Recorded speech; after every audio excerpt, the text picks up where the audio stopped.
ঠান্ডা ঠান্ডা মৌসুমে পকোড়া, মোমো এসব খেতে ইচ্ছা করে, তো আজকে আমিও বানিয়ে ফেলেছিলাম মোমো। তো চলো সকাল থেকে ব্লগটা স্টার্ট করা যাক। হ্যালো এভরিওয়ান, আসসালামু আলাইকুম।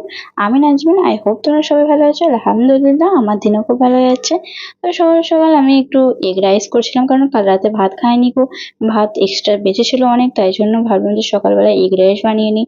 তো আমি বানিয়ে নিয়েছিলাম, আর জানো তো আমার খেতে খুব ভালো লাগে। তো আজকে যে কটা সবজি ছিল আর কি সেইগুলোই দিয়েছিলাম। আর সবজি বেশি ছিল না, নাহলে থাকলে সবজি দিতাম অনেক। তো আমি আর সে দুজনে মিলে নাস্তাটা কমপ্লিট করে সে কাজে চলে যায়, আর আমি আমার কাজে। তো আজকে রান্নায় হবে ঢ্যাঁড়স ভাজা, আর হবে ঝিঙে দিয়ে আলু দিয়ে।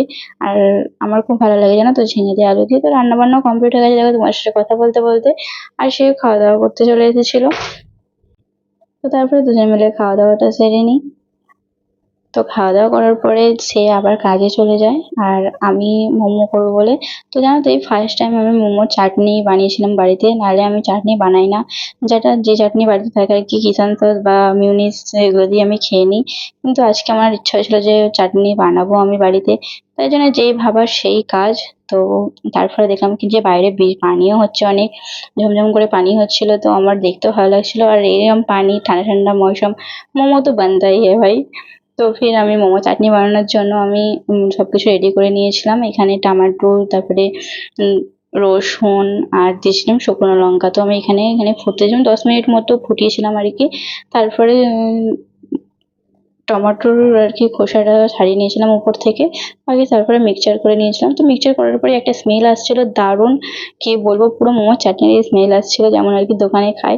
তারপরেও আমি একটু মানে ফুটিয়ে নিয়েছিলাম আর কি, সবকিছু দিয়ে সয়া সস দিয়েছিলাম, ভিনেগার দিয়েছিলাম, আর লাস্টের দিকে দিয়েছিলাম এক চামচ মতো লেবুর রস। তারপর দেখো অনেকটা ফুটিয়ে নিয়ে যে যখন গাঢ় গাঢ় হয়ে গেছিলো তখন আমি আর কি নামিয়ে নিয়েছিলাম। তারপরে চিকেনটার পালা, চিকেনটা আমি ধুয়ে পরিষ্কার করে আর কি চিকেনটা দিয়ে আমি চিকেনটাও পিষে নিয়েছিলাম।